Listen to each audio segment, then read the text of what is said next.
ሰላም ይብዛላችሁ ክብራትና ክብራን ቤተሰቦቻችን Oh, with you, my life is so much better. Distance is characterized by 1. It was started after the February or Graziani massacre of 1937, marking the beginning of the second phase. የሁለተኛው የኢትዮጵያ የአርበኞች እንቅስቃሴ ፓትሪዮቲክ ሬዚስታንስ የሚጀምረው ከግራዚያኒ ማሳከር 1937 ላይ ነው። ፌብሩዋሪ 1937 ዓመተ ምህረት የግራዚያኒ ማሳከር ወይንም ፌብሩዋሪ ማሳከር ከተካሄደ በኋላ የሚጀምር ይሆናል። ይሄኛው the second phase የኢትዮጵያን ፓትሪዮቲክ ሬዚስታንስ led by nobilities and local notables የመሩት ደግሞ መሳፍንትና የየአካባቢው ታዋቂ ሰዎች ናቸው። ጉሪላ ዋርፌር ነው centered in the rural area። ሌላው መለያ ባህሪው የሽምቅ ውጊያ ሆኖ ገጠር ኢትዮጵያን ማዕከል ያደረገ ነው። ሁለተኛው የኢትዮጵያ የፓትሪዮቲክ ጦርነት።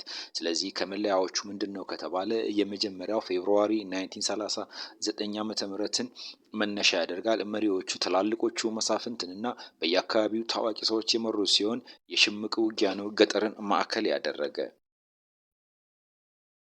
The second phase of the Ethiopian Patriotic Resistance Movement began soon after the Italian entered Addis Ababa. ይሄኛው ፌዝ ቢሆን እንደመጀመሪያው ፌዝ ጣሊያኖች አዲስ አበባ ሲገቡን የተጀመረው very strong after the Graziani massacre of 1937 በጣም የጠነከረና ኃያል ሆኖ የመጣ ግን 1937 ከግራዚያኒ ጭፍጨፋ በኋላ ነው በጣም እየተጠናከረ የመጣው።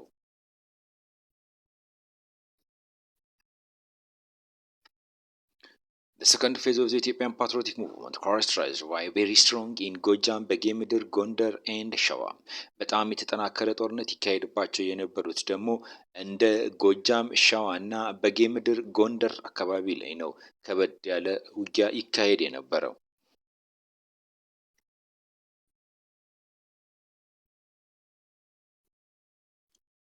በኢትዮጵያ ፕሮሚናንት ፓትሪዮት ሊደርስ ወይም በጣም ወሳኞቹ የፓትሪዮት መሪዎች ከነበሩት በላይ ዘለቀ ኢንጎጃም ኤንድ አሞራ ውብነ ኢንጎንደር። በጎጃም በላይ ዘለቀ፣ በሸዋ ደግሞ ወይንም በጎንደር ደግሞ አሞራው ውብነ እጅግ በጣም ታዋቂ የፓትሪዮት መሪዎች ናቸው። እነዚህ ኢትዮጵያውያን የፓትሪዮት መሪዎች እንደ በላይ ዘለቀ እስከ 45,000 ወታደር የሚያዙ ሲሆን አሞራው ውብነም በሺዎች የሚቆጠሩ ወታደሮችን ያዛል። በሸዋ ውስጥ በጣም ታዋቂ የፓትሪዮት መሪ ከነበሩት ውስጥ ገረሱ ዱኪ፣ ኃይለማርያም ማሞ፣ በቀለ ወያና አበበ አረጋይ ግንባር ቀደሞቹ ናቸው። እንግዲህ እነዚህ በኢትዮጵያ ፓትሪዮቲክ ሬዚስታንስ ሰከንድ ፌዝ ላይ ሸዋ ላይ እጅግ በርካታ ወታደሮችን ይዘው ሲነቃነቁ የነበሩ ናቸው። ገረሱ ዱኪ እስከነ ልጁ ድረስ፣ በቀለ ወያ፣ ኃይለማርያም ማሞ፣ አበበ አረጋይ ከ5,000 የማያንሱ ወታደሮችን ይዞ 5 ዓመት በአርበኝነት ሲዋጋ የቆየ ነው። ለዚህም ነው ኢትዮጵያ በቅኝ ግዛት አልተያዘችም የምንለው። የበላይ ዘለቀ ፎቶግራፍ ነው የምታዩት። ከነ ወታደሮቹ ከነ ትጥቆቹ ተደራጅቶ ነበረ ኢትዮጵያን ከጠላት ከፋሽስት ይጠብቅ የነበረው። The Ethiopian patriots made a surprise attack on enemy forces, camps, vehicles and broken enemy line of communication. የኢትዮጵያ ፓትሪዮት አርበኞች ጠላት ላይ ድንገታዊ የሆነ እርምጃ ይወስዱ ነበረ። የጠላትን ኃይል ካምፕና መኪናዎች፣ ተሽከርካሪዎች እንዲሁም የግንኙነት መስመራቸውን ወይንም ደግሞ የሬዲዮ መስመራቸውን ይቆራረጡባቸው ነበር።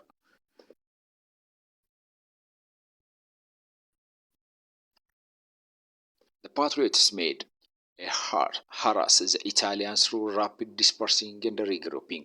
ሌላው ጣሊያኖችን እጅግ በጣም ያሰቃያቸውና ጥቃት ያደርሱባቸው የነበረው በሁለት የተለየ ባህሪያቸው ነው። አንደኛ በፍጥነት መሰባሰብ፣ ሁለተኛ በፍጥነት መበተን። ድንገት ሳይታሰብ በፍጥነት ተሰባስበው እርምጃ ጥቃት ከወሰዱ በኋላ በፍጥነት የመበተን ይሄ የኢትዮጵያ ፓትሪዮት ችሎታ ነበረ። sometime made a direct confrontation with the fascist force። አንዳንድ ጊዜም ሽምቅ ውጊያ ብቻ ሳይሆን ቀጥታ የሆነ ፊት ለፊት የግንባር ጦርነት ያደርጉ ነበረ የኢትዮጵያ ፓትሪዮቶች።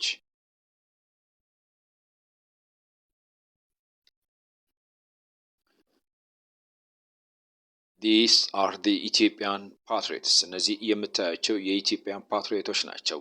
ከጣሊያን የቀሙትን ከባድ መሳሪያ ታጥቀዋል። ይህን ከባድ መሳሪያዎች በብዛት ከጣሊያን ቀምተው የወሰዱት ነው። 1941 ላይ አዲስ አበባ ገብተው ያሳዩት ትርኢት ነው። The challenges in the patriot phase includes የኢትዮጵያ ፓትሪዮቶች የገጠሟቸው ቻሌንጅ ምንድነው? የገጠሟቸው ችግር ምንድነው? አንደኛ ባንዳ ነው። ሁለተኛ lack of organized system ነው። ሶስተኛ that was depend on individuals ነው። The bandas created more problem for the patriots than the Italians themselves. ባንዳዎች አገር ካዲዎች ጣሊያኖቹ ፋሽስቶቹ ኢትዮጵያውያን አርበኞች ላይ ከሚፈጥሩት ችግር በጣም የከፋውንና ብዙውን ችግር የሚፈጥሩት ባንዳዎች ነበሩ። ሌላው የኢትዮጵያ አርበኞች ትልቁ ችግራቸው ኖ ኦርጋናይዝድ ሲስተም ፎር ፕሮቪዥን ኢን ሰፕላይ ለትጥቅና ለስንቅ የሚሆን የተደራጀ የአቅርቦት ስርዓት የላቸውም። ዲፔንድ ኦን ኢንዲቪጁዋል ኮንትሪቢዩተርስ ኤንድ ሉቲንግ ኦፍ ኢነሚ ኤንድ ኮላቦሬተርስ።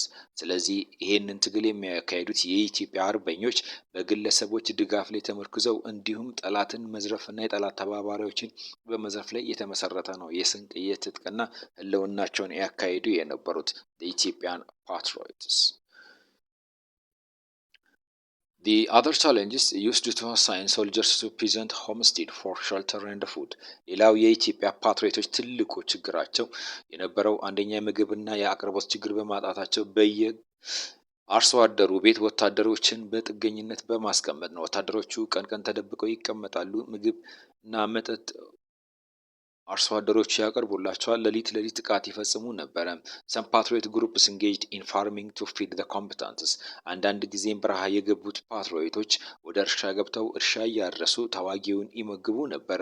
ሊዋጋ ጫካ ገብቶ ምግብ ስለሌለው ራሱ እያረሰ ሌላው ጓደኛው እንዲዋጋ የሚያደርግ ይሄ ለአገር ያለው የሰውነት ክብር ልዩ የሆነ የተቀደሰ መንፈስ መሆኑ ነው። ኢትዮጵያ ውስጥ እጅግ በጣም ችግር ከፈጠሩት ግማሾቹ ባንዳዎች ናቸው። ከባንዳዎች ውስጥ ደግሞ አንደኛው ራስ ኃይሉ ተክለ ሃይማኖት ከጎጃም ይገኙበታል።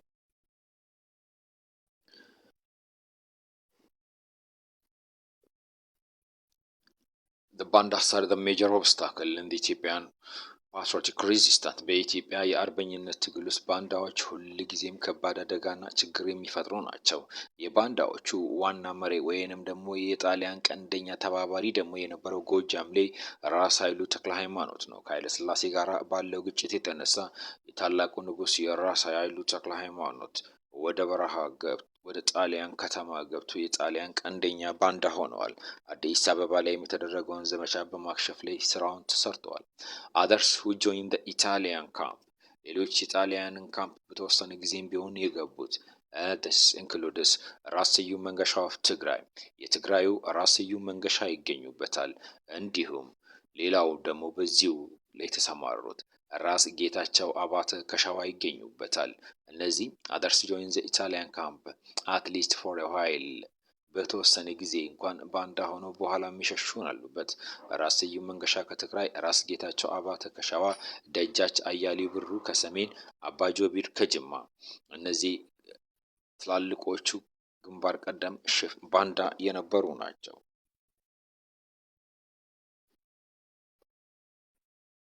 ደጃች ኃይለ ሥላሴ ጉግሳ of ትግራይ ከባንዳዎቹም የከፋው ባንዳ የነበረው እሱ ነው። had already deserted to the Italian at the beginning of the Italian invasion. ደጃች ኃይለ ሥላሴ ጉግሳ ለጣሊያን ገብቶ ይሰራና ይሰልል የነበረው 1935 ዓ.ም ጦርነቱ ከመጀመሩ በፊት ነው። ጦርነቱ ሲጀመር በግልጽ በአደባባይ የጣሊያን ባንዳነቱን አስመስክሮ ባንዳ የሆነ ነው። Paved with the vital intelligence about the Ethiopian military position. የደጃች ኃይለ ሥላሴ ጉግሳ በአንድነት በጣም በከፍተኛ ደረጃ ኢትዮጵያን የጎዳው ራሱ መጠቀምና አርበኞች ላይ ጉዳት ማድረሱ ሳይሆን የኢትዮጵያን የጦር ምስጢሮች ወስዶ ለጣሊያን የሰጠ ነው። ከኃይለ ሥላሴ ጋር በጋብቻ ባለው ቀረቤታ የተነሳ በርካታ የኢትዮጵያን የጦር መሳሪያና የወታደር ምስጢሮች እየወሰደ ለጣሊያን ያስተላልፍ ነበር። በኢትዮጵያ ታሪክ ውስጥ ደግሞ ሌሎቹ ሴቶቹ ናቸው። ሴቶች ፓትሪዮቲዝም ወይንም የሴት አርበኞች እጅግ ወሳኝና አስደናቂ ስራዎችንም ሰርተዋል።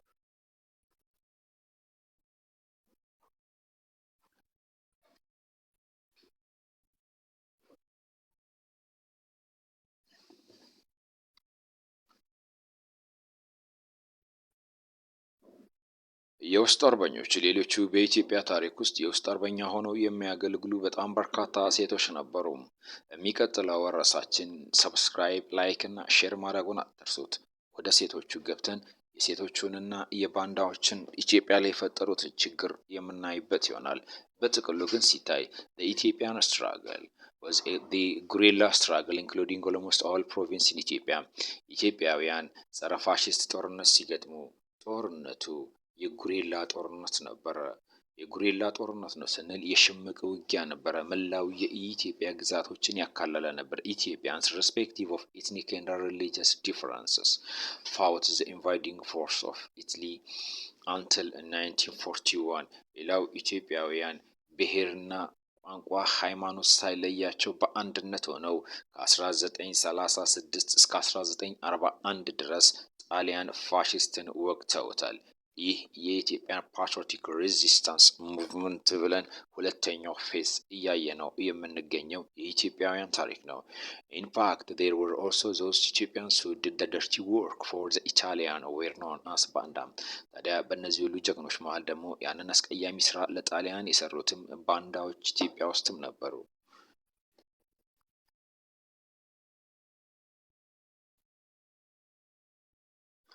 The setbacks of the Ethiopian patriots የኢትዮጵያ ፓትሪዮቶች ሴትባኮቻቸው ወይንም ችግሮቻቸው ምንድነው ከተባለም the patriot resistance movement lasted throughout the Italian occupation period አምስቱንም ጣሊያን ኢትዮጵያን የያዘችበትን ዘመን የፓትሪዮቲክ ሬዚስታንሱ ሳያቋርጥ ተካሂዷል። it gradually weakened the fascist force and enhanced the liberation of Ethiopia በመጨረሻም የጣሊያንን አስተዳደር አዳክሞ የኢትዮጵያን ነፃ መውጣት እንዲፈጥን አድርገዋል።